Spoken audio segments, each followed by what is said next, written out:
We join Justin Snaith at Snaith Racing to take us through his runners for Hollywood Bets Kenilworth on Wednesday. Justin, a number of runners. We're starting off, you're a very staunch supporter of the Work Riders races. You got Logistical with Sabelo up. Yeah, look, it'll be very interesting. It's the first time they're riding around a turn. He drew a bit wide, but I don't think it's going to be any issue at all. We'll give him a chance and he'll run on. I think he's the dark horse of the race. I think if things go his way, he certainly could be in the shake-up. But it is going to be very open.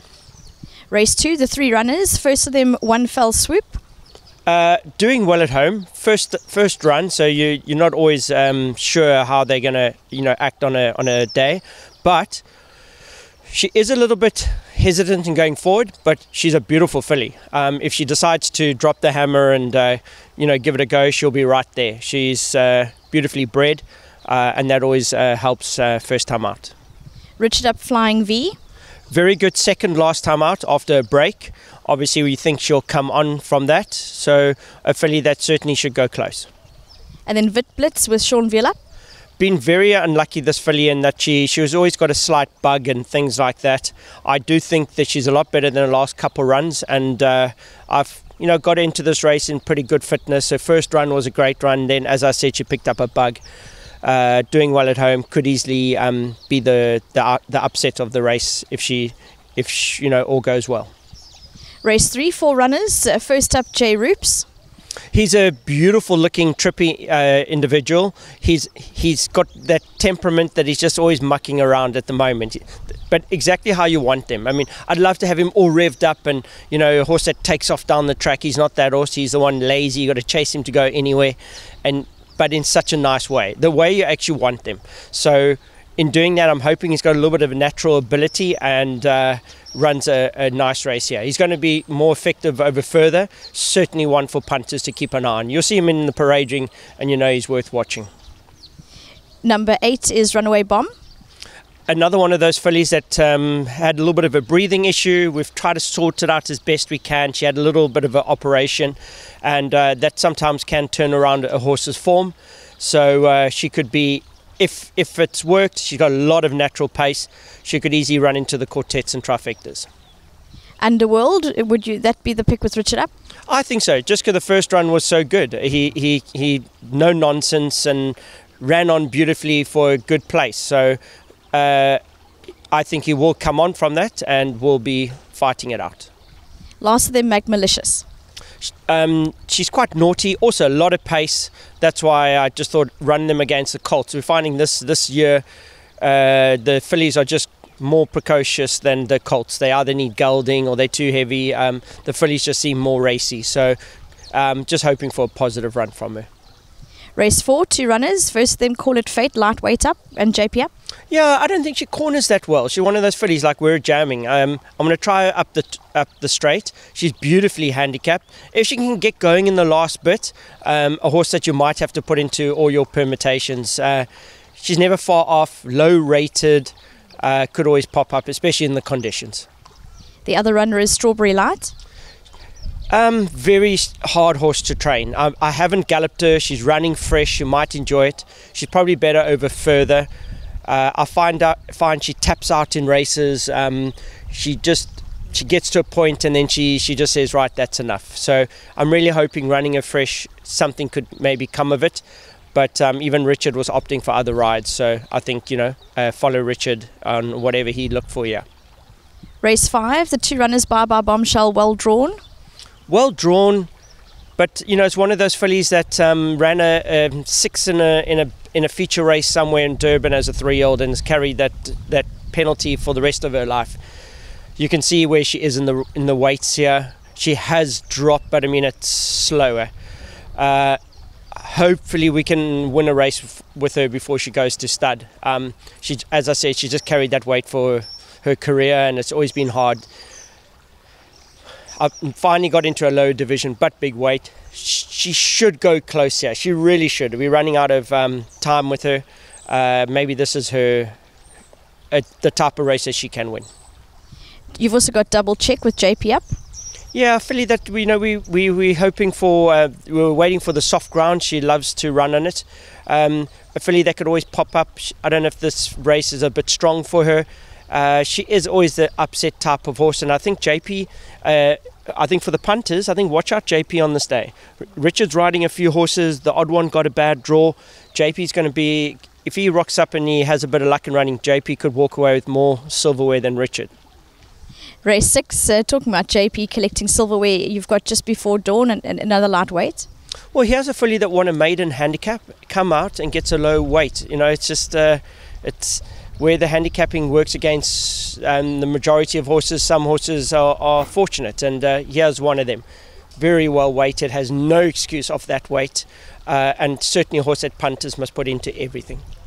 And then Richard's aboard carrying a bit of weight, Put Entremore. Yeah, exactly. I can't work it out. I mean, very difficult for her. She's another one, ran a dirty some place in a minor feature, and very hard. So likes the conditions though, really got no excuse, to be honest, and hope for a nice run from her to also heading towards the stud time. And we're just running into the last few months of all these fillies until they go off to be beautiful broodmares. Race 7, 2 competitive fillies. Veronica Mars, she's always a filly you've got to keep an eye on. This is my roughie for the day. I think if punters are looking for that one horse that could upset or run a big race, this would be it. She loved the conditions. Every run of her races is right there. This is the perfect race for her to cause an upset. And I think, as I said, this is where I think JP starts, where he could have a big day. And then Betty Boop, she's also a filly that can pop up. Yes. Yes, and she should like the ground. I just don't like, there was a bit of a gap between her runs, so I had to take her for a little gallop. She is doing well. She is a beautiful looking filly, certainly not out of it, and will be there. You know, I think between my two here, there won't be much in it. I just think Veronica Mars has the experience, that's all. The race 8 Cape A Stakes, 4 lovely sorts in the 1400. First up, Lightspeed. Lightspeed was my 3-year-old for the season, and unfortunately he went in the wind. I didn't really see it coming. He won the Langeman. He looked like my horse, and I'll never forget, I think it was in the Guineas, or the prep into the Guineas, he moved up like he was going to win, and then the Milnerton's Chosen One swooped up on the outside, and I thought, no, that can't be possible. Something's not right. And we took him home, and he needed to have a wind up, so it was very disappointing because he was the 3-year-old I thought would give the others a go. So he's come back, the wind up, it looks like it's done well, and we'll be very kind on him in his first run, but certainly a horse, if it works, he can run this horse and maybe over a little bit further. Tutafe, he's really been quite progressive and a lovely horse to follow. Unbelievable horse. I mean, I wish I had 10 of this horse. I mean, for owners to own, his dream.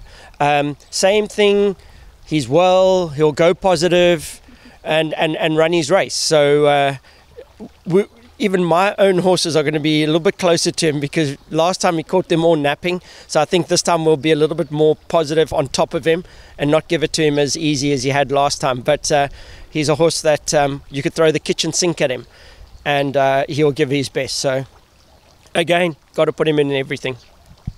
You've got Speed Machine with, as you mentioned, JP up.